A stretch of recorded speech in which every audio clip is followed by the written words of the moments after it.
मला ठाऊक आहे शत्रू तुला हानी पोचवण्याचा प्रयत्न करतोय, पण मी त्याचं रूपांतर तुझ्या भल्यासाठी करतोय. चिंता सोड आणि आता शांतपणे ऐक.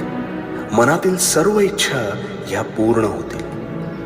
नियतीनुसार इथे हिसकावून खाणारा कधीच सुखी होत नाही आणि वाटून खाणारा हा कधीच दुःखी होत नाही. म्हणून वर्तमानात तू निस्वार्थ कर्माचे रोप लाव.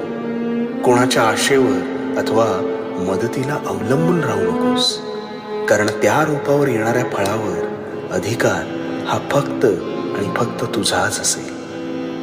कर्म शुद्ध ठेव आणि हो, भिवू नकोस कारण मी तुझ्या पाठीशी. भिवू नकोस, मी तुझ्या पाठीशी.